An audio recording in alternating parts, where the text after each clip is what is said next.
오늘의 머릿말. 지난 몇 년간 비문학 책을 둘러싼 수요와 공급을 저는 이런 말로도 요약할 수 있을 것 같아요. 꼰대는 싫지만 멘토는 원하는 세상. 여러분은 이 말에 얼마나 동의하시나요? 주변 지인들과 얘기해봐도 비슷합니다. 잔소리는 사절이지만 조언은 진지하게 구하고 싶다고요. 나 때는 으로 시작되는 조언을 가장한 추억 토크는 듣기 싫지만 우리 마음 한편에는 지금 내가 끌어안고 있는 크고 작은 문제에 대해 누군가 속 시원히 답해주길 바라는 얄궂은 마음이 있습니다. 요즘 여러분이 마음 한편에 품고 있는 고민은 무엇인가요?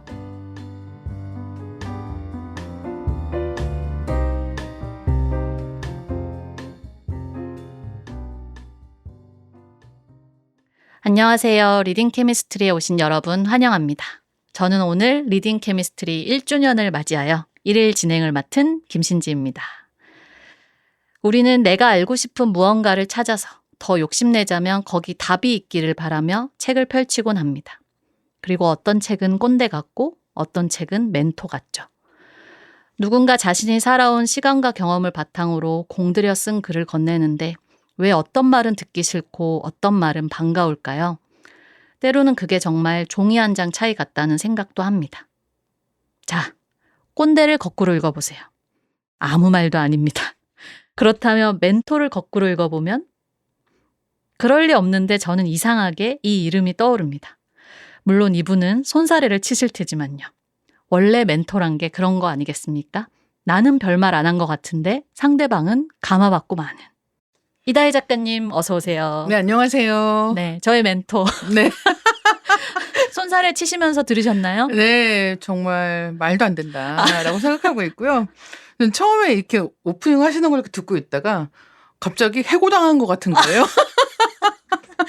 그래서 어떡하지? 약간 이런 느낌으로. 좀 너무 이상하죠, 느낌이. 정말 신지 작가님 너무 글 좋다 이런 생각을 하면서 나의 미래는 어디로 가는가 이런 생각을 잠시 해보았다네요.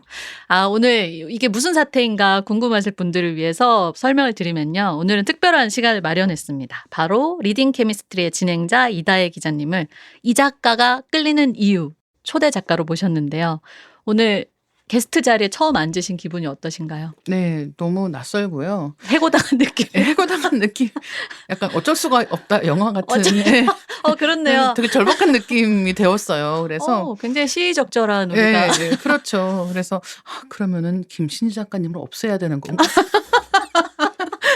이런 생각을 잠시 해보았답니다. 조심해야겠는데요. 이 녹음실 벗어나기 전까지 제가 마시는 물, 네, 뭐 화분이 떨어지진 않는가, 그렇죠. 이런 것들 꼭 한번 신경 써주시고요. 네. 알겠습니다. 오늘 이렇게 특집 마련한 이유를 말하지 않고 넘어갈 수 없을 것 같습니다. 리딩 케미스트리가 벌써 1주년을 맞이했습니다. 진짜 기분이 묘해요. 네. 계절이 4번 바뀌는 동안 함께했다는 사실이 좀 감동적이기도 하고요. 작가님 어쨌든 진행자로서 감회가 남다르실 것 같은데 어떠세요? 그렇죠. 일단 리딩 케미스트리 재밌게 들어주시는 분들이 조금씩 늘고 있어서 맞아요. 무척 큰 기쁨이 있고요. 그리고 진짜 책 이야기 이렇게 다양하게 깊게 할 수 있는 자리가 마련됐다는 것 자체가 너무 좋은 거예요. 그래서 가끔씩 이제 저도 리딩 케미스트리 들을 때가 있는데 이제 김신지 작가님이 했던 얘기나 뭐 황석희 번역가님이 했던 얘기나 아니면은 이제 다른 작가님들이 출연하셔서 해주셨던 얘기들 들을 때 저도 너무 좋다라고 생각할 때가 있는 거예요. 그래서 앞으로도 오랫동안 만들면 좋겠다라고 생각하고 있습니다. 그러니까 우리 처음 시작했을 때보다 요즘은 어디 가면은 이렇게 잘 듣고 있어요 네, 하는 맞아요. 그런 후기를 종종 들려주셔서 점점 네. 늘어나고 있다. 우리만 떠들고 있는 게 아니다. 그러니까요. 고독하지 않다. 여러분 항상 기다립니다. 피드백을. 네.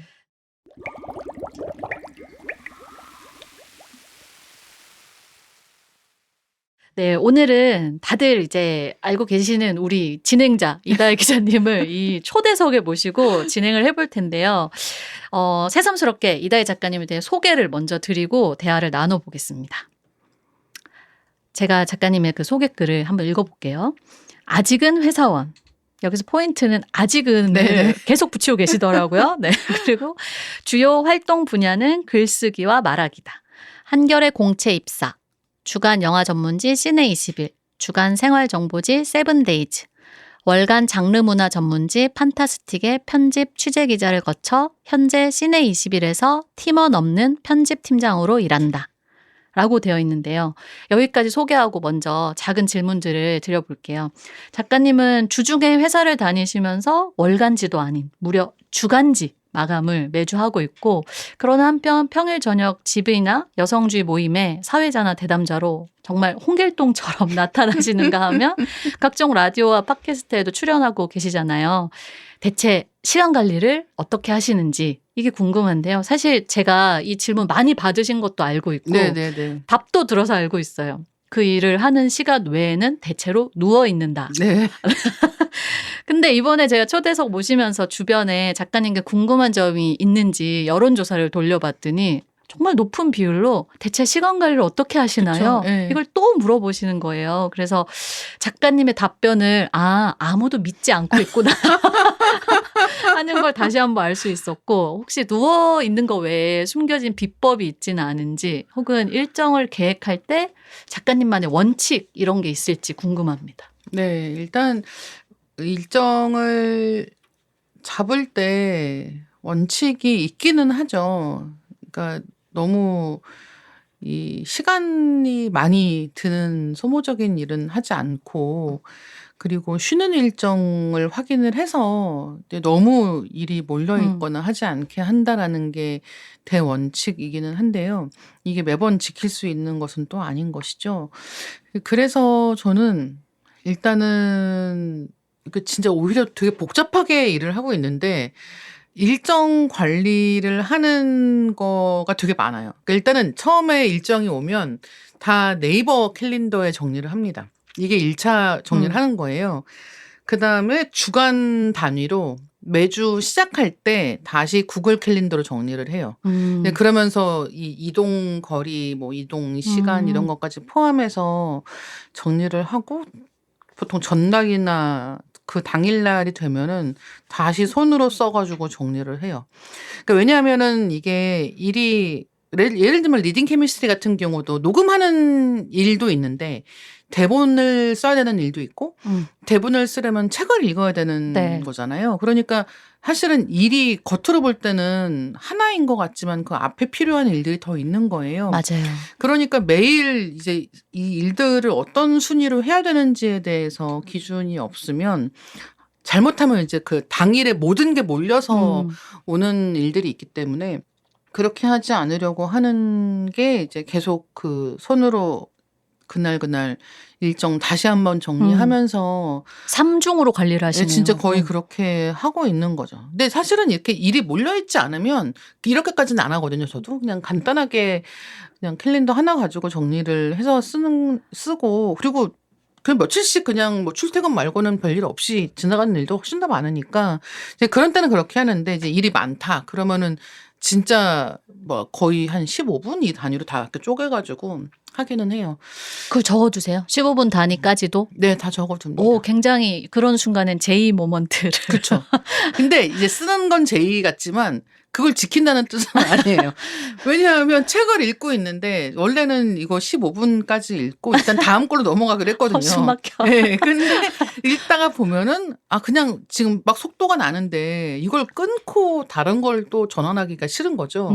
그러면 그냥 그럼 읽었으니까 끝까지 읽어라고 생각해서 실제로 적어놨던 스케줄링하고 실제 한 건 달라지는 경우가 되게 많은데, 보통 이제 이런 일정 관리를 잘 못하는, 저도 되게 못하는 편이거든요. 근데 못하는 사람들한테 하는 얘기가, 그러니까 돈 관리 못하고 시간 관리 못하는 사람한테 하는 얘기가, 이제 일단은 계획을 짜고 그 계획이 어떻게 실행되었는지를 실행한 일정도 한번 써보라는 거죠.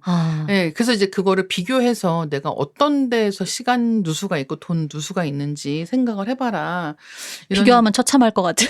하는데 제가 이거를 해본 결과 이거를 반성해서 개선하는 사람들이 있거든요. 그렇기 때문에 그렇게 하라고 하는 건데, 저는 그 계산이 잘 되는 사람이 아닌 거예요. 아, 그 돈 쓰는 것도 마찬가지고 시간 쓰는 것도 마찬가지라서. 반성만 하는 거. 네, 그래서 그거를 보는 순간 너무 괴로워지기 때문에 저는 이 앞에 계획까지는 하는데 그걸 돌아보는데 많은 시간을 쓰지는 않은 편이긴 하죠. 근데 결국은 저도 대중 없는 거죠. 그러니까 시간 관리가 안 되고 있다. 네, 안 되고 있는 거예요, 저도. 네. 이 작가님께 궁금한 그 청취자들 궁금증 중에 제가 귀여운 질문부터 몇 가지 여쭤보고 싶은데 이런 게 있었어요. 기자님은 OTT 구독 얼마나 하시나요? 그리고 또 정말 순수하게 궁금한 것. 일주일에 대체 책 몇 권, 영화 몇 편 보시는지. 제가 OTT를 많이 보진 않아요. 네, OTT 많이 안 봅니다. 저는 OTT를 시청하는 기준이 그러니까 영화가 많이 있다.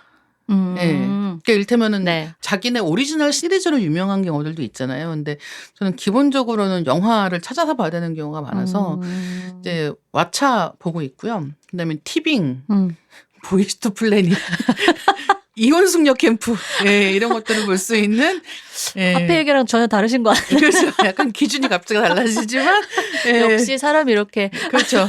티빙을 보고 있고요. 네. 그다음에 넷플릭스는 뭐 다큐멘터리 이런 것 때문에 보고 있고, 그다음에 웨이브 또 보고 있고, 그래가지고 쿠팡 플레이까지 하고 있네요. 5개 정도 보고 있는 것 같아요. 이게 아마 미니멈 이 정도인 것 같고, 사실은 제가 시리즈 같은 걸 더 많이 봤으면 이거보다 더 많이 봐야 되는 거기는 하죠. 5개 보고 있습니다. 그리고 책하고 영화는 제가 이 질문도 많이 받긴 하거든요. 그러니까 일주일에 몇 권이나 보세요, 네. 몇 편 보세요 이런 걸 물어보는데, 평균을 내보신다면. 그러니까 평균을 내면은 제가 일단은 영화는 부산영화제 출장 같은 게 끼는 이제 이런 때는 한 일주일에 12편 정도 보거든요. 그러니까 이제 하루에 이제 몇 네. 편씩 계속 네. 봐야 되는 거죠. 이제 이런 경우가 있고 12편도 좀 더 보는 것 같긴 하네요. 근데 그렇지 않을 때는 되게 적게 본다라고 생각하면 일주일에 2편 정도 보는 것 같아요. 근데 책은 진짜 많이 보기는 합니다. 그래서 이제 책 많이 본다라고 하는 게 제가 일 때문에 읽는 책이 있잖아요. 근데 전 네. 놀 때도 책을 보긴 하거든요. 네. 그래서 제가 그 웹소설 같은 걸 되게 많이 보기 때문에 웹소설은 일단은 단위가 달라요. 그 읽는 단위가 달라서 책 하나가 막 짧은 게 한 3권부터 시작을 하고 많은 건 30권까지 있거든요. 그러니까 이제 그러면은 하나 봤는데 30권 보는 거잖아요. 네. 근데 약간 이런 느낌이어서 저는 쉴 때 그런 책들을 진짜 많이 보니까 이제 일 때문에 보는 거랑 쉴 때 보는 거랑 다 합하면은 일주일에 아무리 못 봐도 한 5권씩은 보는 것 같아요. 그러니까 사람들이 이렇게 시간 관리 비법을 궁금해할 수밖에 없는 거예요. 누워서 누워서. 책을 보는 거죠. 그러면 이 질문도 궁금한데요. 혹시 콘텐츠 권태기가 온 적도 있으신가요? 있다면 어떻게 극복하셨는지 이 질문이 있었는데 제가 이걸 다른 친구한테 얘기해 줬더니 애초에 극복하겠다는 것부터가 너무 오타쿠의 질문이 아니냐라고 해서 같이 웃었거든요. 근데 이게 콘텐츠가 너무 넘쳐나는 시대이기도 하고 사실 뭘 보려고 읽으려고 하는데도 에너지랑 시간이 들다 보니까 이건 기자님이 어떻게 하시는지 궁금해서 아마 질문하셨을 것 같아요. 일단 책이 잘 안 읽히는 시기를 책태기라고 부르거든요. 네. 그러니까 책이 안 읽힌다고 해서 책에다가 권태기 더해서 책태기라고 부르는데 이런 시기가 저도 있기는 합니다. 그래서 책이 안 읽히는 거죠. 문자 그대로 잘 안 읽히는 시기가 있고 이게 너무 피곤할 때 그런 것 같아요.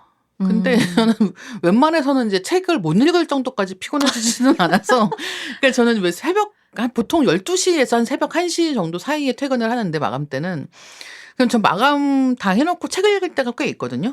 우와. 예, 그러면 이제 회사에서 우와. 다른 사람들이 저는 지금 책이 읽히니 이렇게 물어볼 그러니까요. 때가 있어요. 근데 저는 예, 그런 때 책 읽는 오. 거는 예, 오히려 집중도 잘 되고 그런 편인 것 같고 진짜 책 읽기 힘든 때가 너무 잘 쉬고 있을 때.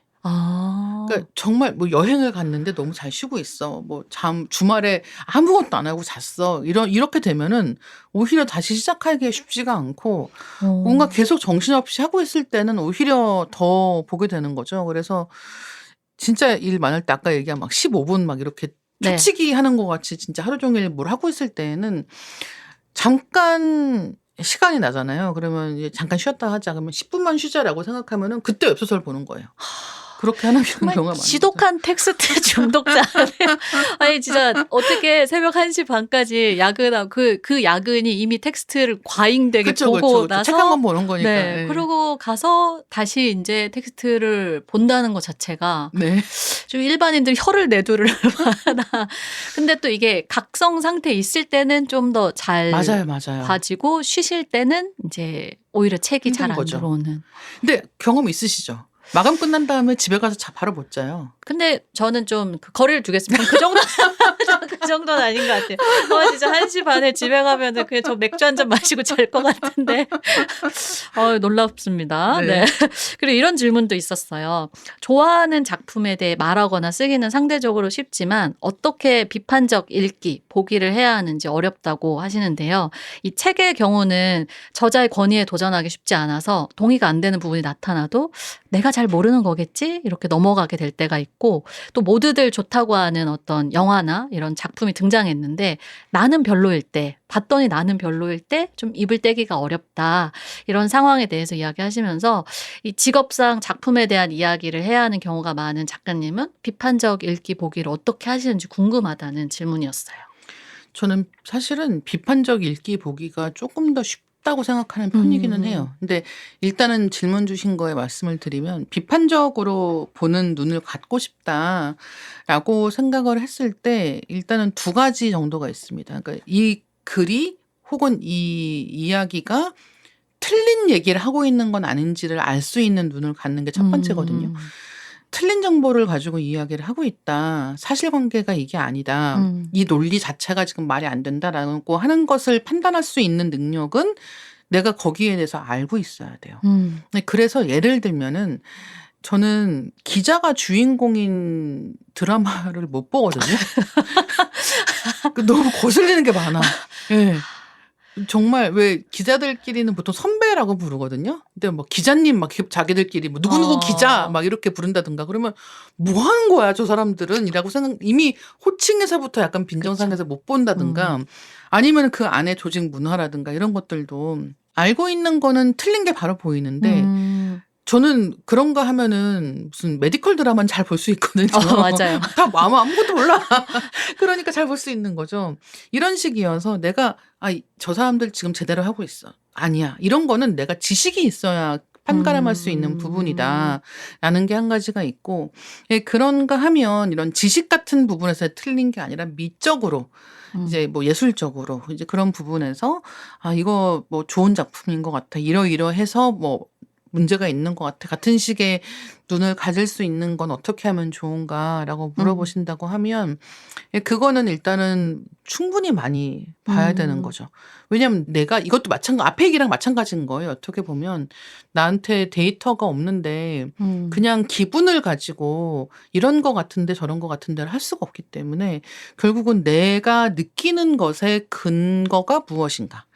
를 알아서 설명할 수 있는 알고 설명할 수 있는 거는 결국은 거기에 관련된 것들이 필요한 거죠. 그래서 이른바 비평적인 글쓰기 같은 것도 어떻게 하면은 평론가처럼 쓸 수 있냐 이런 질문 주시는 경우도 있거든요. 근데 항상 제가 드리는 말씀은 평론가처럼 쓸 수 없다.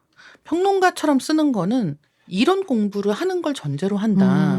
어떤 단어를 쓸 수 있고 알고 있고 하는 것의 문제가 아니라 이 이론들이 어떤 식으로 발전했고 어떻게 어떤 용어들을 써서 그것을 표현하는지에 대해서 적합한 지식이 없으면 할 수 있는 것은 아니다라고 얘기는 하거든요. 그러니까 그런 공부를 한다는 것은 이론서도 읽고 뭐 소설이면 소설 아니면 영화면 영화를 많이 보고 하는 걸 다 이제 아우르는 개념이기 때문에 그래서 평론은 쉬운 단어들로 쓰이기가 쉽지가 않다라고 하는 것도 같이 얘기할 수가 있는 거죠. 근데 저는 한편으로는 이 비판적인 보기나 쓰기 같은 것들이 현대사회 특히나 지금 이 2025년을 기준으로 얘기를 하면 이게 더 쉽다는 생각을 많이 하는 거예요. 왜냐하면 제가 만약에 뭐 A라는 영화가 있다고 쳐요. 그 영화 진짜 별로더라고요. 저는 재미없었어요. 라고 하는 것보다 저는 A라는 영화가 너무 좋았어요. 진짜 너무 좋았고 많이 보셨으면 좋겠어요. 라고 했을 때 공격을 더 많이 받아요. 그래요? 네. 이게 되게 신기하죠. 네. 이 재미없다라고 하는 거는 욕하는 뒷담화하는 거랑 비슷한 거예요. 뭐가 별로야라고 해서 막 재밌는 표현 써가면서 이거는 진짜 별론 것 같아라고 얘기를 할 때는 사람들이 그 자체를 재밌어합니다. 그러니까 이 어떤 작품에 대해서 욕하는 것도 사람에 대해서 욕하는 것만큼이나 좀 솔깃한 데가 있는 거예요. 그렇구나. 네, 그래서 그 영화 사실은 욕하는 영화는 볼 필요도 없죠. 나는 그냥 그런가 봐라고 하면서 얘기할 수 있잖아요. 아마 그런 얘기들 꽤 듣지 않으세요? 뭐 이를테면 어떤 영화 개봉했는데 어떤 책 나왔는데 야 그 별로래. 뭐 이를테면 이 작품 반전이 재밌다던데 아니 별로래. 그거 되게 뻔하대. 뭐 이상하대. 그냥 이렇게 한마디 들은 얘기 가지고 이렇게 얘기하는 경우 너무너무 많거든요. 근데 재밌다고 하잖아요. 그러면은 재밌다고 해서 봤더니 저는 별로였는데요. 이런 얘기가 진짜 많아요. 그래서 저는 오히려 어떤 것을 내가 진짜 좋아한다. 이거 진짜 재밌어요. 라고 하는 게 더 용기가 필요한 일이라는 생각은 많이 하죠. 다만 지금 말씀 주신 것은 아마도 한국 같은 어떤 사회 문화적 분위기 속에서 상대방하고 다른 의견을 표현하는 게 쉽지가 않다라고 느끼시는 것 같기는 한데. 맞아요. 뭔가 이제 내가 봤을 때는 그렇게 좋은 작품이 아닌 것 같을 때 그 근거를 얘기해야 하는 게 조금 어려울 때를 얘기하시는 상황인 것 같기는 해요. 근데 이제 그런 것들은 아무래도 작품을 많이 보는 수밖에 없다. 그러면은 그 근거에 대해서 조금은 더 이야기하기가 쉬워지고 다른 작품하고 비교해서 이야기하는 방식도 얼마든 가능해지기 때문에 일단은 좀 보는 작품 수를 늘려보시는 게 좋을 것 같습니다. 네, 공부가 필요하다. 입니다.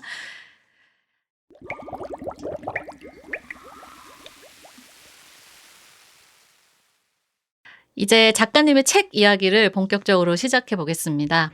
이다혜 작가님이 옮긴 책으로는 기나긴 순간, 누구나 알 권리가 있다 등이 있으며 펴낸 책으로는 출근길의 주문, 퇴근길의 마음, 교토의 밤 산책자, 처음부터 잘 쓰는 사람은 없습니다.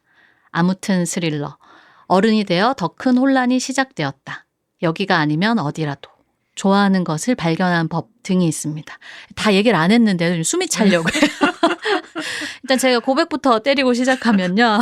이 자리를 빌어 하는 말이지만 제 책꽂이에는 이다의 존 있습니다. 예스 다의 존 같은 건데요. 이 사실은 또한 이 책꽂이의 한 영역을 차지할 만큼 작가님이 다작을 했다는 걸 알려주기도 하는데요. 오늘 사실 한정된 시간 안에 여러 작품을 다룰 수 없는지라 아쉬웠는데 사전에 작가님께서 4권을 골라주셨어요. 출근길의 주문, 처음부터 잘 쓰는 사람은 없습니다. 아무튼 스릴러, 좋아하는 것을 발견하는 법인데요. 혹시 기준이 무엇이었는지 여쭤봐도 될까요? 일단 4권 너무 많이 골랐다. 라는 생각을 지금 얘기를 들으면서 하고 있고요. 네, 그냥 제가 관심사를 가지고 관심사에 따라서 뭐 일하기, 글쓰기, 그다음에 이런 취미 이런 것들을 하나씩 다루어 보면 어떨까라고 생각해서 이 책들을 골랐던 것 같아요. 네, 저는 오늘 여기 더해서 이제 퇴근길의 마음까지 읽고 준비를 했는데 일단 처음부터 잘 쓰는 사람 없습니다. 책으로 이야기를 시작해 볼게요. 이 책 후반부에 이런 과거가 등장합니다. 제가 잠시 읽어보겠습니다. 나는 원고 청탁이라는 것을 받기 전까지 오랫동안 광란의 블로거였다. 내 블로그는 대체로 비공개 상태였는데 하염없이 아무 말이나 쓰고 또 썼다. 날마다 야구 경기 관전 후기를 썼고 들은 음악, 읽은 책, 본 영화에 대해 썼다.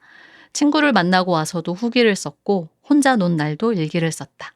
먹은 음식에 대해서도 썼다. 이쯤에서 눈치챘겠지만 나는 친구가 많은 사람이 아니다.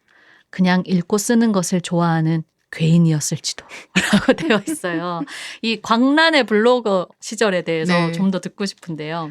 진짜 블로그를 너무 많이 써가지고 그때 다른 기자 선배가 어떤 얘기를 했었냐면 너는 할 일이 그렇게 없니? 이렇게 얘기한 적이 있어요. 왜냐하면 글 쓰는 일을 직업으로 하고 나면은 어떤 일이 생기냐면 글을 다 돈으로 환산하잖아요.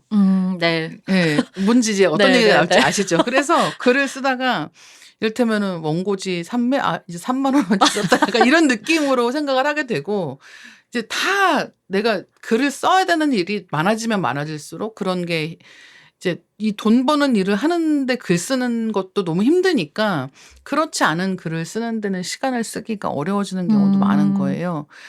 그래서 원래 그냥 혼자 글 쓰는 거 좋아했던 사람도 일로 글을 쓰기 시작하면은 그 혼자 글 쓰는 거 자체가 되게 힘들어진다 이런 네. 느낌이 들 때가 많은데 저는 제가 편집 기자로 시작을 했기 때문에 취재 기자로 글을 쓰고 이렇게 한 것보다는 에세이로 저는 칼럼 같은 걸로 시작했단 말이에요. 본격적으로 시작한 게. 예, 그래서 그 단계에서는 글을 쓰는 양이 그렇게 압도적으로 많지가 않았고 그때 진짜 몇 년 동안을 블로그에 하루 종일 썼던 것 같아요. 아, 그럼 이미 광란의 블로거 시절이 기자로 일을 할 때였네요.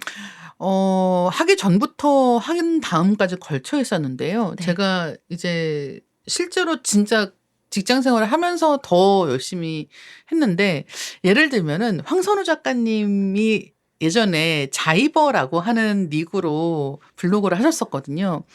그다음에 소설가 윤희영 작가님이 제인 존스라는 닉으로 네. 또 블로그를 하셨단 말이에요. 그리고 이제 곽재식 작가님도 그때 캐릭터라고 네네. 하는 네. 닉으로 활동을 하셨고 막 이런 때였던 거예요. 그래서 알고 있는 사람의 블로그를 들어가서 보는 거. 모르는 사람의 블로그로 댓글 달라 친해지는 거. 이런 게 너무 흔했던 시절이었고 그때는 이제 트위터 같은 게 없으니까 맞아요. 예, 사람들이 음악 검색 같은 거 하다가 이제 찾은 블로그에 들어가서 그 블로그에 있는 처음부터 끝까지 다 밤새도록 읽고 맞아요. 이렇게 시간을 보내던 때였단 말이에요. 그래서 저도 블로그 쓰는 걸 좋아했지만 그때 진짜 블로그에다가 글 잘 쓰는 사람들이 너무너무 많았던 거예요. 그러니까 아무래도 저도 더 열심히 했던 게 아니었을까라고 지금은 예, 돌아보게 되죠. 근데 진짜 아까 마감 끝나고 가서도 다시 책을 보시고 네. 글을 쓰고 집에 가서도 다시 글을 쓰는. 진짜 작가님은 어떻게 그러실 수가. 옛날에는 훨씬 더 많이 했던 거죠. 그런 거를. 예, 지금은 저도 힘드니까 그렇게까지는 안 하는데 그때는 밑도 끝도 없이 했던 것 같아요. 근데 그래서 그 글에서 이야기하고 있는 게 글쓰기를 좋아하는 사람이 되기야말로 꾸준히 글을 쓰는 최고의 방법이다. 이렇게 얘기를 하셨는데 그게 정말 그 누가 청탁하지 않은 원고, 맞아요. 마감이 없는 원고를 정말 즐거움으로 썼던 그 경험이 있는 분들이 좀 꾸준히 글을 쓰게 되는 것 같아요. 네. 그때가 근데 몇 년도쯤이에요? 그렇게 블로그가 호황기였다. 모두가 글 잘 쓰는 2000년. 사람 2000년. 2000년 즈음이었고 그래서 그때 그리고 실제로 그들 중 다수가 작가가 됐어요. 예. 그래서 항상 이 다른 사람들 블로그를 보면은 세상에 취향 좋은 사람이 이렇게 많고 지금은 또 여러 가지 정보를 구하기가 쉽잖아요. 알고리즘이 사람마다 훨씬 더 내 취향에 맞는 걸 잘 골라주는 세상이니까. 근데 그때는 정말 하나하나 찾아서 들어야 됐었거든요. 그러니까 어떤 음악이 있다는 걸 알아야 좋아하든 말든 할 수 있기 때문에 그런 식으로 취향이 좋은 사람들 블로그를 찾아서 읽는 것. 이게 진짜 중요한 부분이었던 거죠. 맞아요. 그리고 누가 그렇게 쓴 어떤 글이 너무 좋으면 또 내 글 쓰고 싶은 욕구가 맞아요. 생기는 것도 네. 자연스러웠던 게 옛날 블로그 시절. 그렇죠. 였던 것 같고요. 저는 원래도 글쓰기 책을 좋아하는데 이 책은 정말 글쓰기 관심 있는 분들에게 일독과 재독을 권하고 싶은 책인데요. 특히 글쓰기로 내가 되기라는 글의 마지막 3페이지는 진짜 모든 문장이 제 마음 같은 거예요. 이게 학창 시절에 나를 가장 멀리 갈 수 있게 해주었던 게 책이었던 사람. 그 후 성인이 되어서 나를 가장 멀리 갈 수 있게 해준 게 여행이었던 사람이라면 아마 저처럼 밑줄을 쭉쭉 그으며 읽었을 거라고 생각을 하고요. 이 책에 글쓰기 전 생각을 정리해주는 8가지 질문에서 23살 이전에 경험한 책, 영화, 여행 중 가장 인상적이었던 작품이나 장소가 무엇인지 묻고 있어요. 내 취향의 원형은 무엇이었을까? 답해보는 질문이라고 하는데요. 이 질문을 작가님께 그대로 한번 돌려드리고 싶거든요. 저는 이게 그 흔히 얘기하는 뭐 내 인생의 뭐뭐 이런 표현을 저는 잘 쓰는 편은 아니기는 한데 그럼에도 불구하고 이 질문에 대해서는 정말 돌아볼 것도 없이 바로 생각이 나는 작품들이 있거든요. 네. 일단 책은 밀랑 쿤데라의 참을 수 없는 존재의 가벼움이고 네. 영화는 스티븐 소더버그 감독의 섹스 거짓말 그리고 비디오 테이프였고 여행은 혼자 처음 해외여행 갔던 게 시드니여서 시드니 생각이 나는데요.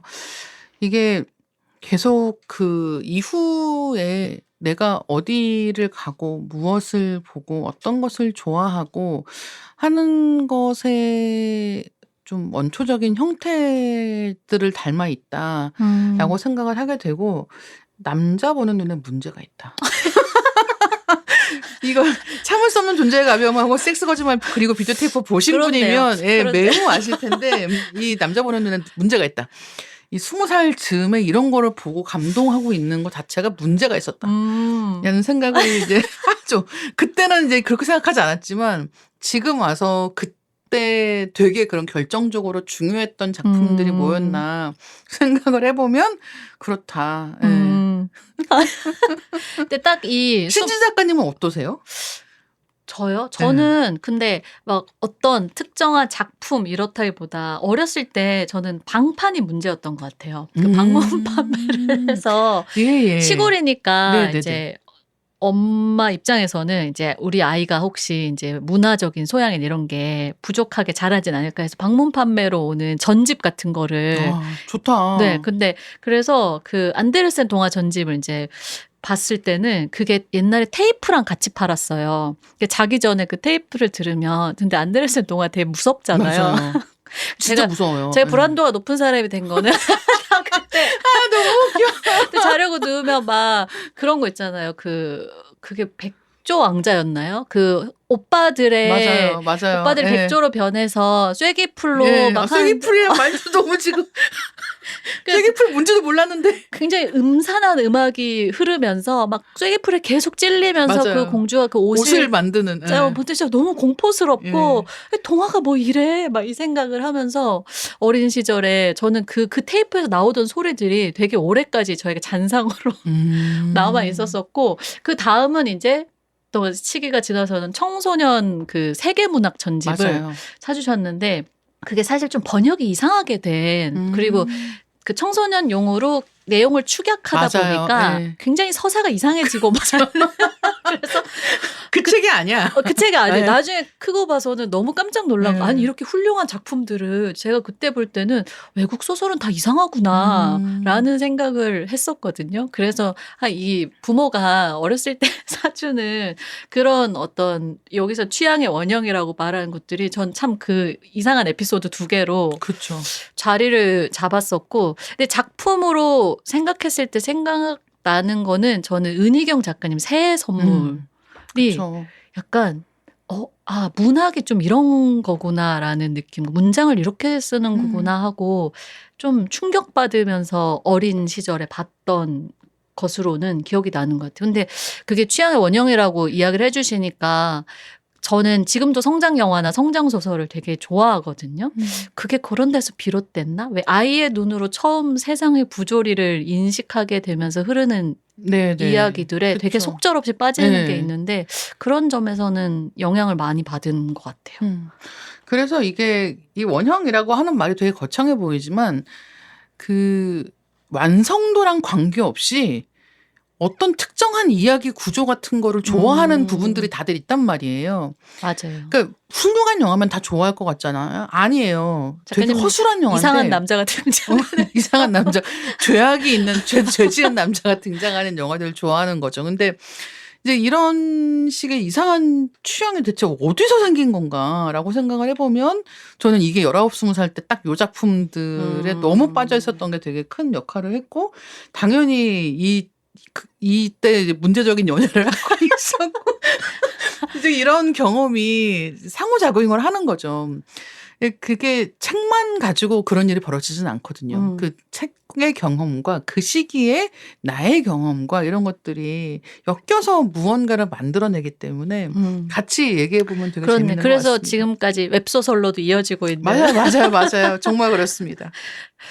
제가 생각하는 작가님은 좀 미더운 자매 같은 이미지가 있어요. 나이와 별개로 왜 멋있으면 다 언니 이 말 하는 것처럼 미더우면 다 언니 네. 이 느낌이랄까요? 근데 왜 그런가 생각해 보니까 작가님의 말하기와 글쓰기가 내가 경험한 것들을 토대로 다음에 올 사람 특히 여성에게 전하고 싶은 이야기가 있고 또 그걸 공유하고자 하는 마음이 있는 사람만이 할 수 있는 작업같이 저한테는 여겨지거든요. 그래서 오늘 제가 정한 대화의 주제는 비공식 사수, 다혜리에게 배우는 일과 삶, 다혜리 어록 모음입니다. 약간 예능처럼. 다혜리 어록 모음입니다. 여기서 이제 비공식 사수는 내 실제 회사 사수는 아니어도 책 속에서 늘 알맞은 조언을 건네는 작가님을 표현해본 애칭 같은 건데요. 제가 작가님 책에서 고른 문장들을 소개하면서 얘기를 이어가 보려고 합니다. 먼저 좋아하는 것을 발견하는 법이란 책은 제 마음속에서 조카들에게 선물하고 싶은 책 1위. 약간 빵빠레 터져야 될 것 같아요. 1위인데요. 이 책에서 정말 청소년들 그 나의 좀 적성 혹은 나의 관심사 찾아가는 청소년들에게 도움이 되는 것을 다양한 카테고리로 나눠서 이야기를 하시잖아요. 근데 특히 어떤 특성은 양면을 가지고 있다. 이 얘기 해주신 게 되게 인상 깊었어요. 이를테면 제멋대로네. 이건 자유롭네 라는 말이 될 수 있고 신중하네는 동시에 느리네. 산만하네 하는 건 동시에 관심사가 다양하네. 이런 식으로 같은 사람에 대한 다른 뉘앙스의 평가가 되기도 하고 혹은 동시에 내가 나를 바라보는 상반된 관점이 될 수도 있는 것들의 특성을 이야기하시면서 청소년들이 이 나이에 내가 이건 나의 단점인가? 라고 여길 만한 부분을 좀 관점의 전환을 갖게 해주는 부분이라고 생각을 했거든요. 그리고 어른이 된 우리가 생각해봐도 어렸을 때는 내 단점이라고 생각했던 게 또 일하는 영역에서 내 고유성으로 발현될 그럼요. 때도 있고 해서요. 작가님은 자기 자신을 바라볼 때 그런 예로 어떤 게 떠오르는지 궁금합니다. 제가 이제 그 주변에서 아니면 선배들한테 들었던 뭐 칭찬이라고 할까? 이제 그런 평가들 중에 무슨 말 할지 모르겠다. 이런 게 있어요. 아, 칭찬이에요? 그러니까 이제 이게 칭찬인지 욕인지는 생각을 해봐야 되는 상황이 되는 거죠. 무슨 얘기를 할지 모르겠다. 그러니까 이제 무슨 어떤 책이나 영화를 보고 뭐 이 작품에 대해서는 뭐 이런 식으로 얘기하겠지라고 예측하는 방향을 벗어난다는 거예요. 근데 그러니까 이게 칭찬이기도 하고 어떻게 보면 약간 좀 뭔가 이런 거 좀 고쳐봐라고 하는 부분도 들어가 있는 거죠. 근데 항상 그 흔히 결혼한 그 이후로 이혼한다고도 하잖아요. 예. 그러니까 정말 똑같은 지점이 좋을 수도 있고 나쁠 수도 있는 거여서 그게 인간관계에서 사람들을 힘들게 하는 부분이기도 한데 저는 이를테면 뭐 순발력이 있다 이런 것도 마찬가지인 거예요. 순발력 있다는 건 좋은 때 많이 쓰는 표현이지만 사실은 진득하지 못하다는 걸 얘기할 때도 이 사람은 되게 순발력 있고 좋아라는 얘기를 하지만 사실은 이 사람은 그렇게 꾸준하게 성실하지는 않은 것 같아 같은 게 깔려 있을 때도 있는 얘기이기 때문에 이런 부분들을 좀 많이 생각을 하게 되는 거죠. 그래서 사람이 기분 좋을 때는 그 좋은 면만 생각을 하다가 한 번 기분이 다운되면은 안 좋은 면만 보는 경우도 너무너무 많은 거예요. 그래서 제가 이 좋아하는 것을 발견하는 법이라는 책은 진로 관련한 이야기를 청소년들 대상으로 쓴 책인데 되게 재밌는 게 제가 이 책 가지고 이제 뭐 학교 강연 같은 걸 가잖아요. 그러면 학교 강연을 혹시 가보셨어요? 한두 번? 힘들던데요? 정말, 네, 세상에서 제일 힘든 게 네. 중학생, 고등학생 강연이거든요. 진짜 아무도 원치 않는 맞아요.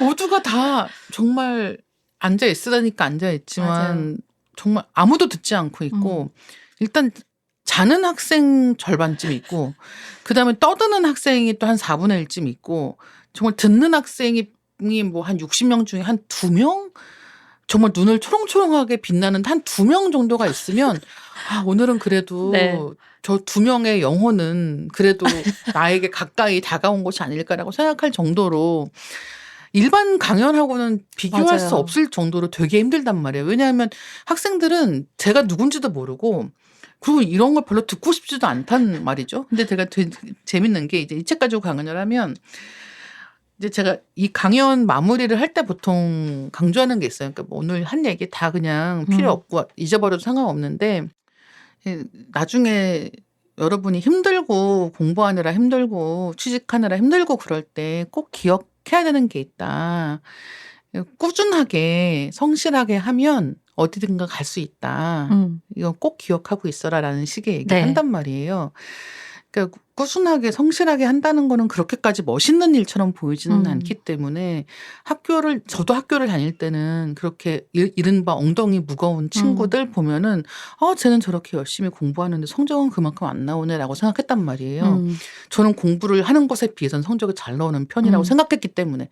하지만 전혀 아니고 그 친구들이 훨씬 사회생활도 잘하고 정말 꾸준하게 자기 역할 잘하면서 잘 살아가더라는 거죠. 그러니까 이렇게 저같이 엉덩이가 가벼운 애들은 공부도 안 하고 뭐 대단하게 뭘 놀지도 않고 뭐 항상 애매한 상태로 그냥 그때그때 눈앞에 있는 것만 헤치면서 살고 있는 것 같은데 한 자리에 꾸준하게 있었던 친구들이 훨씬 더 자기 인생을 잘 살고 있다라고 느낄 때가 많은 거죠. 네, 그래서 이제 여러분들이 그렇게 힘들고 그래도 꾸준하게 성실하게 하는 것을 절대 가볍게 생각하지 말아라. 그렇게 살면은 어딘가는 갈 수 있다. 그게 되게 안 와닿을 나이 아닌가요? 그렇죠. 그래서 진득함에 대한 바로 가치는. 그거예요. 그래서 이 얘기를 하잖아요. 그러면은 학생들은 여전히 자고 있고 저 뒤에 계시던 선생님들이 고개를 크게 막 끄덕끄덕끄덕 막 이러시는 거예요. 그래서 그런 거죠. 정말로 사실은 선생님들의 영혼을 만나러 가시는.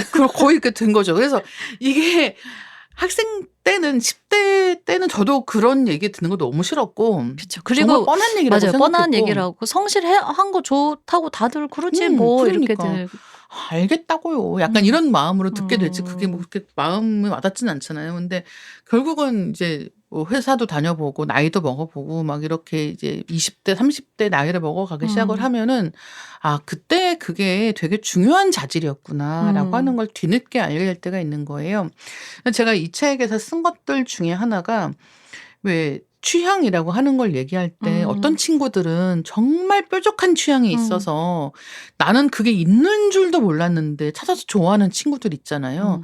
남들이 안 듣는 음악, 남들이 안 보는 영화 이런 거 귀신같이 착착 찾아서 보는 친구들이 있는데 나는 좋아하는 게 다 천만 영화야. 막 내가 좋아하는 책 다 베스트셀러만 좋아해. 그냥 다 되면 아는 것들만 좋아해. 나는 그렇게 열심히 보고 열심히 듣는 것 같은데도 내가 얘기할 수 있는 뾰족한 취향은 없어라고 생각하는 경우도 있단 말이에요.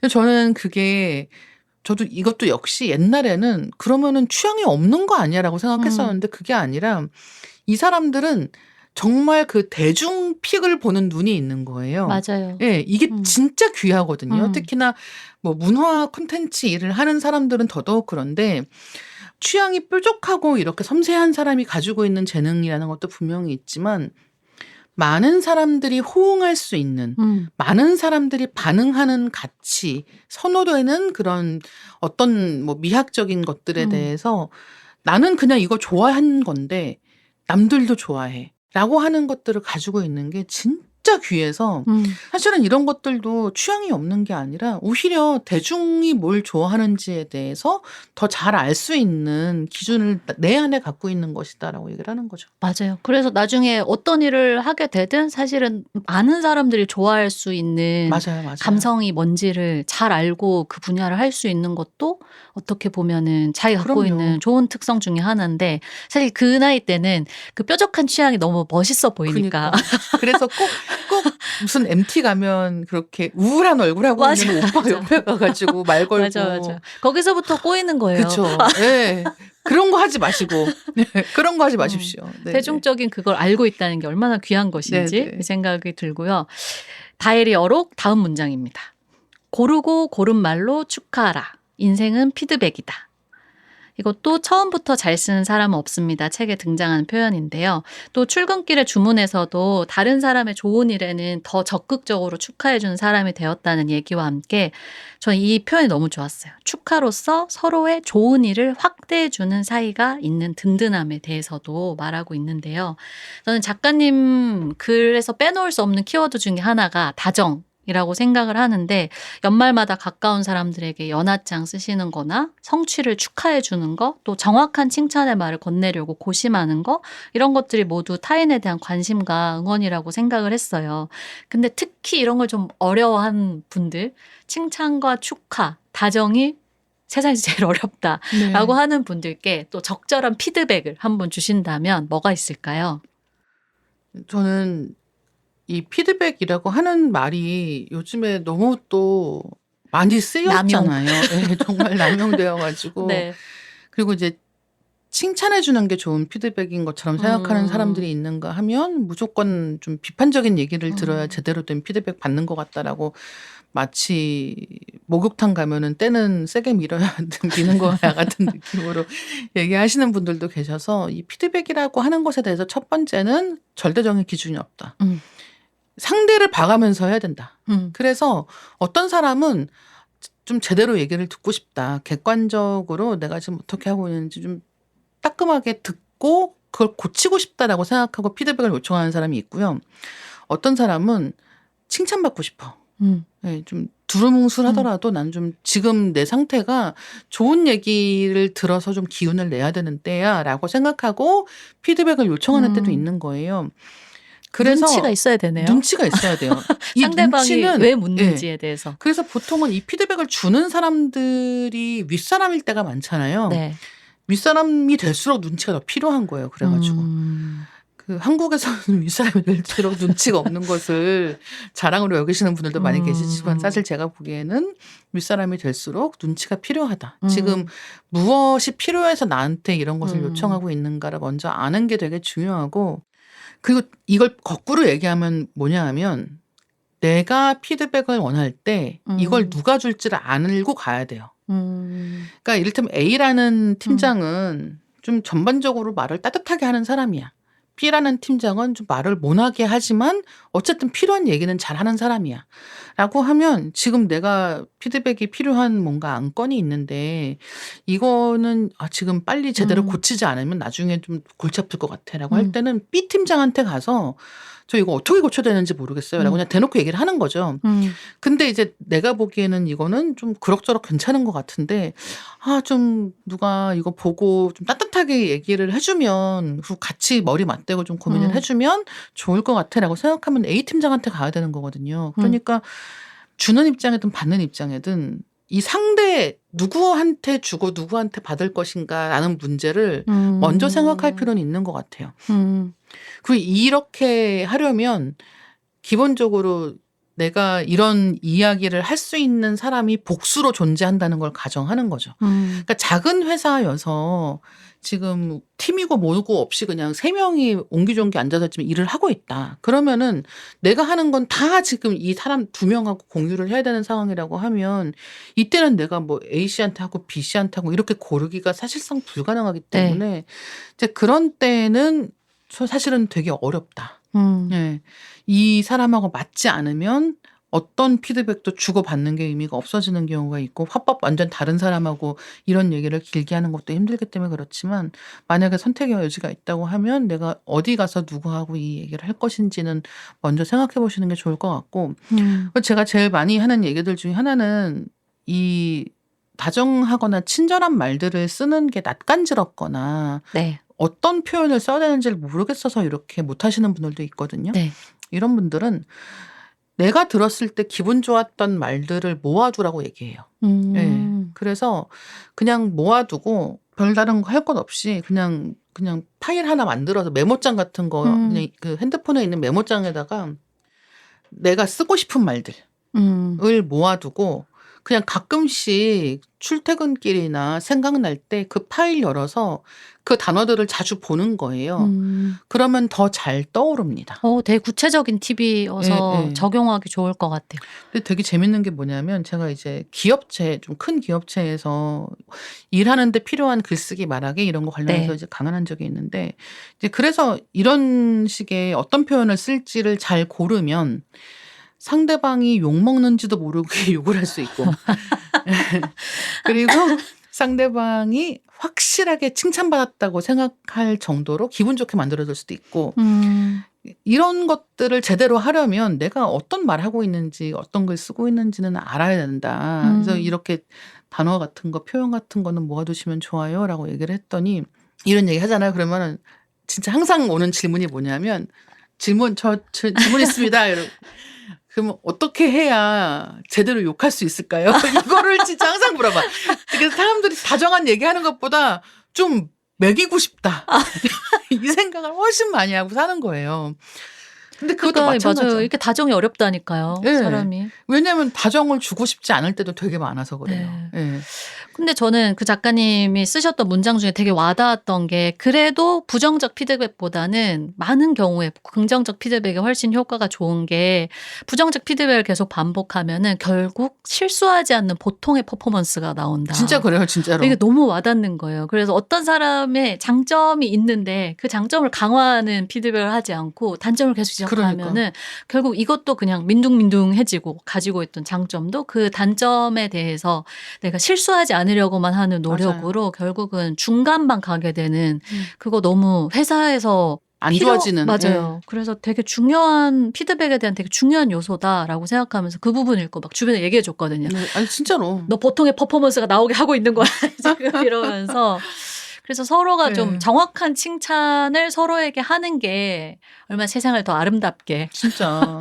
그리고 또 효율적으로 만드는가 이 생각을 하게 되더라고요. 그러니까 저도 이제 같이 일하는 회사 기자들 보면은 어떤 기자는 인터뷰 잘 쓰는 기자가 있고 어떤 기자는 리뷰, 비평 이런 글 잘 쓰는 기자가 또 있거든요. 그리고 어떤 기자는 도입부 잘 쓰는 사람이 있고요. 어떤 기자는 마무리 잘 쓰는 사람이 있어요. 잘하는 게 있고 약한 부분이 있는데 말씀하신 것처럼 거기에서 이제 이것만 고치면 될 것 같다. 저 좋은 생각으로 하는 거죠. 그런 맞아요, 얘기도. 맞아요. 그러니까 이것만 조금 고치면 너 덤벙대는 것만 고치면 어떻게 잘 될 것 같은데라고 생각하고 계속 그 부분을 지적하잖아요. 그러면은 거기에 신경을 쓰느라고 오히려 내가 뭘 잘하는지는 모르고 지나가는 거예요. 그러면 잘하는 거를 더 키우려고 노력하는 시간에 계속 그 안 좋은 부분을 어떻게 할 것인지. 근데 문제는 뭔지 아시나요? 이런 사람들은 계속 실수하거든요. 그러니까 그것도 자기의 어떤 부분에 뭐가 어디에 구멍이 뚫려 있는 거예요. 얘기를 해도 같은 실수는 계속 한단 말이에요. 근데 문제는 그러면서 좋았던 것도 점점 안 좋아지는 경우가 있어가지고 사실은 정확하게 제때 얘기해 주는 게 중요한 거죠. 정말 기억해야 될 부분입니다. 그리고 저는 퇴근길의 마음에서 질투에 대한 새로운 관점을 제시한 문장도 인상 깊었어요. 나는 내가 좋아하는 사람들만을 질투의 대상으로 삼는다. 내가 가질 수 없는 장점을 가진 사람 곁에 있고 싶어 한다. 내가 질투하는 대상이 주변에 많다는 것은 나의 오랜 자랑이다. 라는 문장을 쓰셨는데 아니 사람 마음이 그렇게 됩니까? 라는 생각이 들면서 저는 질투라는 감정을 다루는 게 너무 어려워요 하는 사람 저 같은 사람에게 좀 들려주실 이야기가 있으시다면요? 저도 이렇게 쓴 이유가 저 역시 이게 잘 다루지지가 않기 때문에 이렇게 쓰는 거예요. 왜냐하면 사실 어떤 부분에 대해 되게 이렇게 훌륭한 문장을 쓰셨을 때 그 작가님들과 이야기를 해보면 이 키워드를 굉장히 오래 붙잡고 이 화두가 되게 오래 고민이었던 진짜. 분들이더라고요. 그러니까 저는 이를테면은 저는 신지 작가님도 너무 부럽거든요. 그러니까 어디 한번 들어볼까요? 정확한 칭찬. 저는 일단은 그 김신지 작가님이 가지고 있는 명랑함이 글에 진짜 잘 녹아있다고 생각해요. 그래서 무거울 때도 가라앉지 않고 항상 그 찰랑찰랑하는 수면 위에서 잘 떠있는 그 느낌이 되게 좋은 거예요. 떠있지만 날아가지 않는. 딱 이 부분 간직해야지. 그래서 저는 이게 그 글을 보고 사람 판단하지 말라고 하잖아요. 근데 저도 그렇게 생각을 하지만 그럼에도 불구하고 어떤 사람들의 성품은 글에 묻어난다고 생각하거든요. 그래서 저는 그게 김신지 작가님의 경우는 그 작가님이 가지고 있는 너무 좋은 부분들이 있기 때문에 그런 글을 쓴다라고 생각하는 거죠. 감사합니다. 네, 그래서 저는 신지 작가님 같은 경우는 주변 사람들하고도 너무 잘 지내시고 그리고 이 글 속에서 묻어나는 이 사람이 가지고 있는 생활에 대한 감각이 너무 좋기 때문에 좋아한단 말이에요. 정말 제가 같이 일을 하는 사람들 다 너무 좀 솔직히 질투날 때가 되게 많고 질투라는 게 되게 건강하지 못한 감정이기도 하잖아요. 그러니까 어떤 때는 진짜 너무 부러운 거예요. 그 부럽다라고 하는 것에는 이 사람이 가지고 타고난 부분들, 성격적인 부분들까지를 포함을 하는 것이고 이제 그런 게 나는 노력해도 잘 되지 않는 부분인데 라고 생각하는 게 있는 거죠. 그래서 이런 것들이 하나하나 모여가지고 가끔씩은 너무 너무 괴로울 때가 있는 거죠. 음. 나는 왜 이런 것도 안 되고 저런 것도 안 되지라고 생각할 때가 있는데 그게 제가 그만큼 좋아하고 존경하고 질투나는 사람들이 주변에 많기 때문에 이걸 느끼고 있구나라고 생각을 하면 약간은 이 막 너무 뜨거운 감정에서 한 발 물러날 수 있게 되는 것 같아요. 다 이런 마음은 느낀다. 맞아요. 예. 뭐 사실 다이즘이 이런 이야기 할 때 지금 듣고 계시면서 뭔 소리야? 난 다혜 작가님이 제일 부러웠는데 라고 생각하는 분들도 많으실 거고 네. 그리고 사람마다 또 내가 안 가진 부분이 맞아요, 상대방에서 맞아요. 좋은 점으로 발견할 때 그게 더 크게 보이기도 해서 나는 저렇지가 않은데 저게 노력해도 안 되는데 저 사람은 되게 자연스럽게 저걸 가지고 있구나 그러니까요. 라고 생각해서 아마 그런 걸 것 같고 저는 그 질투에 대해서 이야기하시면서 내가 타인을 질투하는 부분들은 내가 되고 싶은 가장 이상적인 나와 현실의 나 사이에 존재하는 공백으로 생각을 한다. 이 표현도 너무 그 질투라는 감정에 대해 되게 적합한 묘사라는 생각이 드는 거예요. 그러니까 뭐 사실 질투라는 게 우리가 좋은 걸 알아보는 거기도 맞아요. 하잖아요. 그래서 그런 감정을 다룰 때 조금 그 생각하는 것도 좋을 것 같아요. 그럼 다음 질문으로 넘어가 보겠습니다. 다음 어록도 퇴근길 마음에서 뽑았는데요. 나 사용 매뉴얼을 계속 갱신해 가세요 였어요. 이 사실 나 사용 매뉴얼, 나 사용법 이 이야기가 이 책에 등장을 하는데 사실 작가님이 번아웃도 심하게 겪고 또 불안도가 굉장히 높은 사람으로서 네네. 이 불안과 걱정을 잘 다루기 위해서 이 나 사용 매뉴얼, 나를 잘 써야겠다는 생각으로 만들게 됐다고 하셨는데 이 2025년 버전으로 나 사용 매뉴얼 몇 가지 이야기해 주신다면 뭐가 있을까요? 안 되는 건 안 된다고 하기. 저희가 오늘 녹음하기 전에 이제 그게 안 된다는 말을 잘 못해 가지고 이제 하소연하는 시간을 잠깐 네. 가졌는데요. 안 되는 건 안 된다고 하기 여전히 굉장히 높은 순위에 있고요. 그리고 진짜 점점 더 잘 자고 잘 먹고 잘 움직이고 이게 점점 중요해져 가지고 중요하다는 거는 잘 못한다는 뜻이기도 하거든요. 그래서 사실은 정말 몸 상태가 굉장히 많은 것에 영향을 미치니까 '잘 해 보자.'라고 하는 게 이 나 사용 매뉴얼의 제일 중요한 부분인 것 같습니다. 그럼 비슷한 맥락에서 이게 이어지는 것 같아요. 제가 이 작가의 책 읽으면서 뼈 맞을 때마다 뼈다귀 모양을 그리는데 이게 제 습관 중에 하나인데 여기에 아주 커다란 뼈를 그려두었어요. 이 처음부터 잘 쓰는 사람 없습니다에 나오는 문장인데요. 나이를 먹으면서 알게 되는 삶의 진실 중 하나. 나라는 인간의 특징이자 개성이라고 생각했던 것들은 사실 젊음이었다. 네. 어떻게 이런 문장을 쓰셨지? 라는 생각을 하면서 그렇지. 그 여행 예로 들면서 뭐 경유항공편 타기나 도미토리 룸에서 자기 숙소 묵는 대신에 심야 기차 타기. 이게 내가 그런 선택을 하는 사람이라고 생각했는데 사실 그건 젊음의 특질이었다. 그렇죠. 라고 이야기하면서 이 나 사용 매뉴얼과 또 이어지는 이야기가 사실 살면서 내가 나이 먹으면서 변하는 컨디션, 상황 이런 것들이 있기 때문에 계속 이거를 맞춰가야 되는 이야기를 하시잖아요. 그 부분에 대한 부연 설명을 좀 해주시면 좋을 것 같아요. 영원히 고정된 나라는 사람이 없다. 이게 제일 큰 진실인 것 같아요. 그러니까 작년의 나는 올해의 나하고 다르고 그러니까 좋은 뜻으로든 나쁜 뜻으로든 다 통용이 됩니다. 그래서 항상 우리는 어떤 식으로 계획을 짜냐 하면 제일 좋았던 거에 맞춰서 계획을 짜거든요.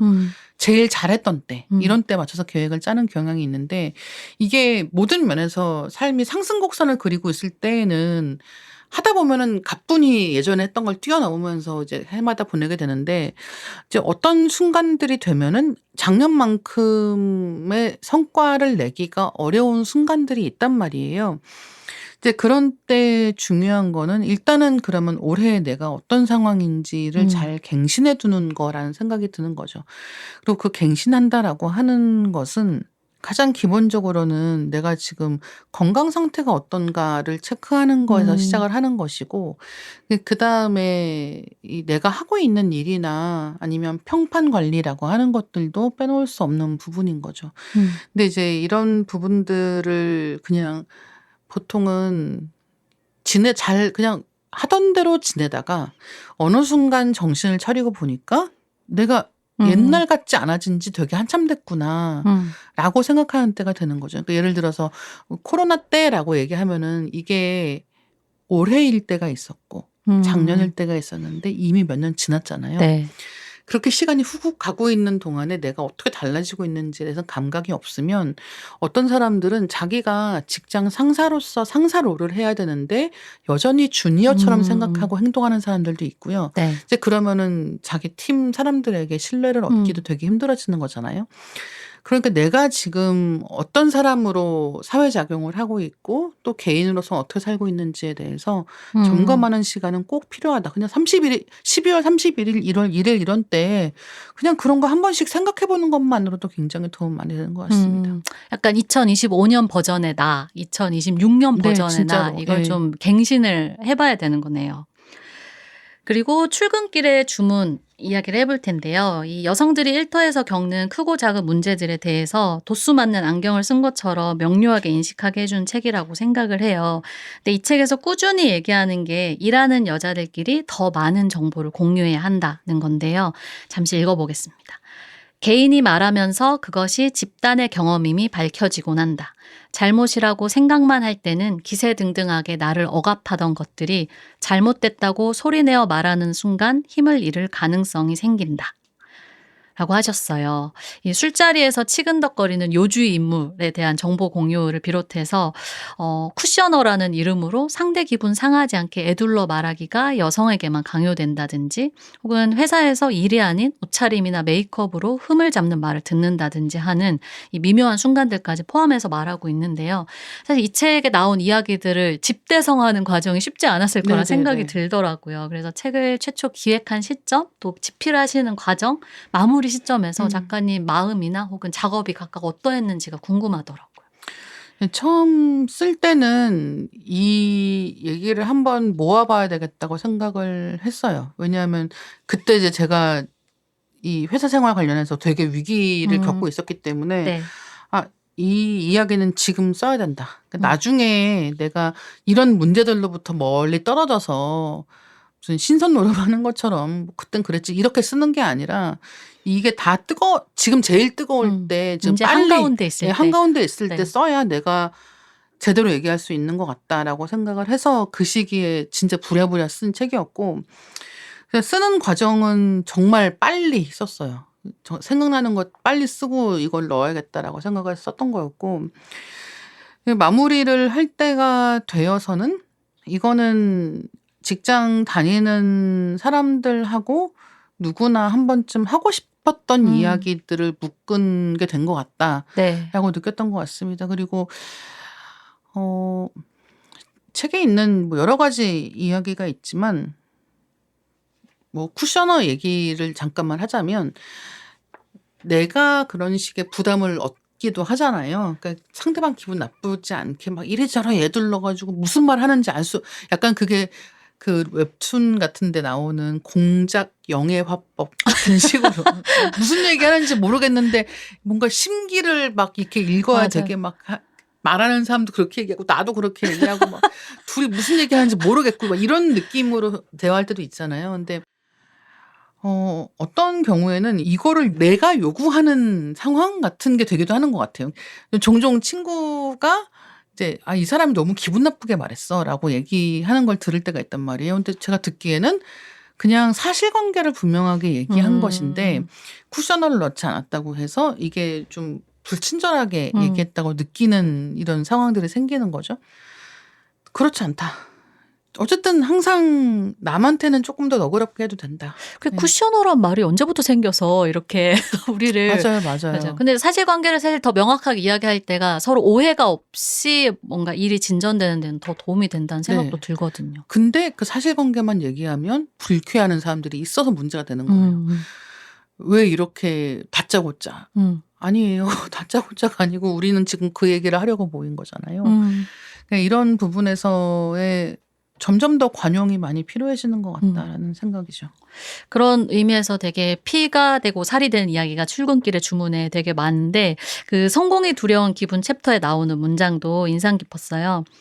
내가 얻은 좋은 기회는 과거의 퍼포먼스의 결과다. 과거에 내가 열심히 해서 지금의 나를 만들었고 지금의 내가 두려워하지 않아야 미래의 내가 더 좋은 기회를 얻으리라.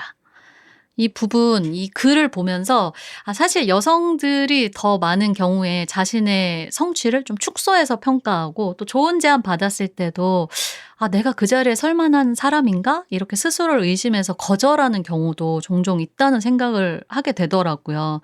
근데 같은 글에서 성공한 듯 보이는 사람들이 가진 진실이 바로 겉으로 보기에 그 자리에 어울리는 사람처럼 보이는지가 정말 네. 중요하다라는 이야기도 하시죠. 그래서 이 부분 보면서 더 많은 여성들이 그냥 이 자리에 내가 어울린다. 좀 이런 느낌으로 패기 좋게 뭔가를 수락도 하고 안 해본 일도 해보고 했으면 좋겠다는 생각도 들고 이 책에 쓰인 것처럼 자매들이여 자신감을 진짜. 이 생각 너무 들더라고요. 그래서 작가님도 사실은 근데 이런 걸 겪으셨다고 이야기를 하면서 사실 이 글을 쓰셨잖아요. 예, 지금도 이런 생각을 합니다. 예, 어떻게 갑자기 뭔가 다 들통이 나서 뭔가 아는 것도 없고 할 줄 아는 것도 없다고 사람들이 다 알아버리면 어떡하지라는 생각을 지금도 하는 거죠, 계속. 제가 불안도가 높다고 했잖아요. 네. 괜히 높은 게 아니어서 지금 그런 쓸데없는 생각을 맨날 하고 있는데 이게 그래서 그 일종의 서포트 그룹 같은 게 필요해요. 그러니까 오랫동안 사회적인 작용을 하려는 사람이면 이게 직장 생활을 하든 아니든 정말 소중하게 가꾸어야 하는 게 나하고 서로 지지해 줄 수 있는 사람의 풀입니다. 많을 필요는 없지만 있어야 해요. 그래서 어떤 때는 나를 놀려주기도 하고 하지만 내가 의기소침할 때는 필요한 조언 혹은 응원을 해줄 수 있는 사람을 만드셔야 돼요. 이거는 그냥 생기는 게 아니고요. 만들고 가꿔야 되는 거예요. 그러니까 나하고 가치관이 비슷한 사람. 그러니까 같은 일 하는 사람일 필요는 없거든요. 네. 근데 가치관은 비슷해야 돼. 같은 것에 분노할 수 있어야 되고 같은 것에 웃을 수 있어야 되고 그다음에 내가 좋아할 수 있을 말로 나를 칭찬해 줄 수 있는 사람이어야 되는 거예요. 그러니까 이 사람을 찾는 데에 저는 20대 30대를 쓰면서 보내는 것이 아깝지 않다고 생각하는 거예요. 왜냐하면 찾기 힘들거든요. 그쵸. 네. 그리고 살면서 삶의 경로가 달라지면 어렵게 얻은 사람하고 헤어지는 멀어지기도 경우도 하고. 있어요. 네. 네. 그렇기 때문에 어쨌든 내가 믿을 수 있는 사람, 내가 믿고 기댈 수 있고 나를 지지해 줄 수 있는 사람을 만드시고 더 중요한 거는 그 사람한테 나도 열심히 해줘야 돼요. 나한테 퍼줄 사람을 찾는 게 아니고 주고받을 사람을 찾는 것이다 라고 생각하시면 좋겠습니다. 인생은 피드백이다. 네, 다시 한번 진짜로, 생각하게 진짜로. 되고요. 아무튼 스릴러에서도 한 문장을 뽑았습니다. 살다 보면 수시로 찾아오는 환란의 날에 마음둘 취미가 있는 것은 좋은 일이다. 문제는 취미 따라가느라 늘 돈도 시간도 부족해져 버렸다는 사실. 나를 구원했는지 파괴했는지 모를 취미 중 하나가 소설. 그중에서도 스릴러 소설 읽기다. 라고 하셨는데요. 사실 이 책 후기에 보면은 책 속에 언급된 작품들을 홀린 듯이 서재에 담았다 이런 분들이 많아요. 그래서 여기서 질문은 돈과 시간을 정말 아낌없이 쓰신 분으로서 이 타임리스 클래식으로 꼽을 만한 스릴러 소설 하나와 또 비교적 최근에 읽은 것 중에 이건 추천하고 싶다 하는 것들 각각 이야기해 주신다면 뭐가 있을까요? 일단 제가 좋아하는 클래식으로는 황제의 코담뱃갑이라는 책이 있습니다. 이거는 사실 스릴러라기보다 그냥 고전 추리 쪽 네. 소설인데요. 황제의 코담뱃갑이라는 작품이고 그렇게 큰 사건 같지는 않지만 마지막에 그 트릭 부분이 굉장히 재미있어요. 그래가지고 저는 되게 좋아하는 책이어서 이제 주기적으로 좀 읽는 편이고 그러니까 트릭이라고 하는 게 작동하는 제일 중요한 고리는 사람의 심리를 어떻게 움직이느냐에 있거든요. 근데 그 부분에서 재미있는 책이고 사실 요즘에 읽은 책들은 많기는 한데 그렇게 막 어떤 책이 특별하게 엄청 좋았다 이런 것들보다는 전반적으로 다 재미있게 본 편이기는 한 것 같아요. 그래서 예, 최근에 읽은 책 중에 한 권만 꼽기는 좀 어려운 것 같습니다. 네, 늘 보시고 계시기 때문에 1시 반에 퇴근하셔서도 스릴러를 읽고 있어서 사실 이 책 아무튼 스릴러의 매력은 스릴러라는 매혹적인 장르를 영업하는 데 그치지 않고 이 장르를 즐기기 위한 윤리를 묻는 데까지 나아감에 있다고 생각을 해요. 그래서 그 부분을 잠깐 읽어보겠습니다. 픽션을 픽션으로 즐기려면 현실의 문제를 현실에서 해결하려는 책임감이 필요하다. 나는 여전히 스릴러를 좋아한다. 그 사실은 종종 나를 괴롭게 한다.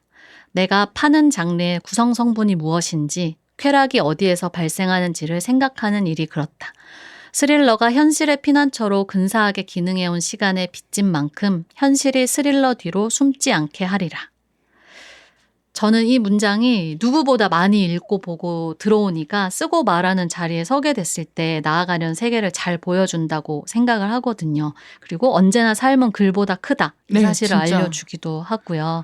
그래서 쓰는 자, 말하는 자로서 놓치지 않으려고 하는 태도가 있다면 들려주신다면 좋을 것 같아요. 저는 이건 딱 한 가지인데요. 신작을 꾸준히 접한다. 그러니까 많이 읽고 많이 보고 이런 사람들이 옛날 작품들, 그러니까 절대적으로 이제는 그 권위를 아무도 의심하지 않을 그런 만신전에 올라가 있는 작품들에 대해서 영원 무공통으로 얘기하는 걸 별로 좋아하진 않거든요. 그래서 지금 읽는 책, 요즘 사람들이 지금 쓰고 지금 읽는 책들에 대해서 꾸준하게 본다. 영화도 마찬가지다. 업데이트를 계속 하는 거. 네. 그리고 심지어는 남들이 좋아하는데 내가 이해할 수 없는 것들도 있거든요.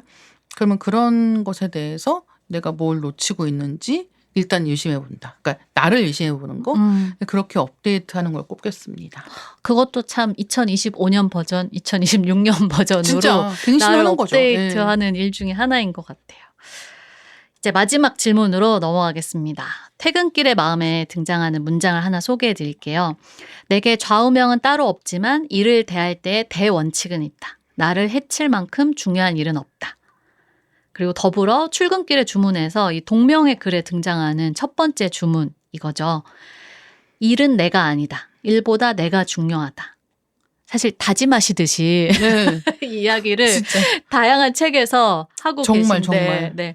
작가님 책 꾸준히 등장하는 화두잖아요. 그래서 우리 업데이트 얘기를 한창 했는데 2025년 버전으로 혹시 추가된 출근길의 주문 있을지 마지막으로 듣고 싶습니다. 돈 벌기가 힘들다. 아니 그게 무슨 주문이에요. 네. 그건 그냥 한숨 같은 거잖아요. 한숨 같은 거죠. 사실 이제 이거 업데이트 2025년 버전으로 할 수 있는 얘기가 뭐가 있을까 생각을 되게 오랫동안 해봤거든요. 근데 사실 여전히 일은 내가 아니다. 일보다 내가 중요하다. 그리고 말씀해주신 언제나 생활이 삶이 일보다 크다. 이 정말 책보다도 크고요. 영어보다도 크고요. 언제나 살아있는 게 제일 커요. 그 부분을 해결하지 않으면 안 된다. 이거를 잊어버리지 않는 게 제일 중요한 것 같아요. 왜냐하면 가끔씩은 이 살아있는 생활하는 부분보다 더 가치 있는 무언가가 있다고 생각을 하게 되거든요. 그래서 그것을 해내는데 더 많은 시간을 쓰고 이렇게 되는데 잘 사는 게 제일 중요하다. 행복한 개인이 되는 게 가장 중요해서 저는 제가 아까 얘기한 제가 질투하는 사람들이 있다고 했잖아요. 당연히 돈 많은 사람도 질투하고요. 일 많이 하고 잘하고 이런 사람들도 질투하지만 제가 제일 좋아하고 질투하는 사람들은 제가 그 생활의 천재들이라고 부르는 사람들입니다. 잘 사는 사람들. 그러니까 그 사람들이 뭐 돈을 얼마를 버는지 일단 잘 알 수도 없지만 그런 뭐 사회적으로 어떤 뭐 명성을 갖고 있고 이런 문제가 아니라 자기 인생 잘 사는 사람. 그래서 남들한테 보여주지 않는 부분의 인생이 풍성한 사람. 네. SNS에 올리지 않는 하루의 일과가 굉장히 재미있게 지내고 있는 사람. 그래서 저는 이런 약간 생활의 천재들이라고 부르는 요 일군에 제가 좋아하는 존경하는 사람들이 있는데 그게 저한테도 되게 중요하다라는 거를 잊지 않으려고 하고 거기에는 나만 있는 게 아니다. 다른 사람들이 꼭 필요하다라는 거를 잊지 않으려고 하는 거죠. 이게 중요해요. 잘 살아보려고 하는 그 가장 중요한 부분에는 결국은 내가 얼마나 행복하게 살 수 있을지를 맞아요. 내가 정하고 싶다는 게 있으니까 그걸 잊지 않으려고 하죠. 너무 마지막 답변으로 훌륭한 마무리다라는 생각이 들고요. 네, 오늘 이다혜 작가님과 다양한 이야기 나눠봤는데요. 벌써 마무리할 시간이 됐습니다. 오늘 뭐 우리 자리를 바꿔 앉지 않았지만 초대석에 앉으실 그 기분이 어떠신가요? 아, 정말 신지 작가님이 너무 질문을 잘 해주시고 이 하나하나 이야기해 주신 게 저한테도 사실 되게 지금의 저한테도 도움이 되는 말들이었거든요. 그래서 일단 너무 감사드린다라는 얘기를 하고 싶고요. 네. 제가 이래서 신지 작가님을 좋아한다. 우리끼리 1주년 됐을 때 되게 북치고 장구치고 그러니까요. 내가 사랑한다고 좋아한다. 라고 해서 지금 들으시면서 아유 네. 뭐하니? 막 그러니까 하실까봐 걱정인데요. 저는 오늘 이 시간 하면서 리케 지금 작가님이 담기지 않는다. 다 담기지 않는다. 제가 하고 싶은 얘기가 많지만 우린 시간 관계상 끝내야게 이 어로 끝도 없이 할 수 있지만 아무튼 리케에 다 담기지 않는 그 이야기는 책에서 만나보시길 바라고요. 저도 이 준비하면서 작가님의 그 이다혜 존에 있는 책들을 다시 읽어보면서 이다혜 주간을 보내서 되게 즐거웠거든요. 감사합니다. 그래서 지금 청취자 여러분들도 한번 이다혜 주간 보내보시길 추천을 드리면서 마무리를 하겠습니다. 자, 각자 듣고 계신 플랫폼에서 댓글 또는 리뷰로 리딩 케미스트리에 대한 의견 많이 남겨주시면 저희가 확인하고 소개해드릴 수 있도록 하겠습니다. 리딩 케미스트리는 매주 월요일 업데이트됩니다. 다음 월요일에 만나요. 감사합니다.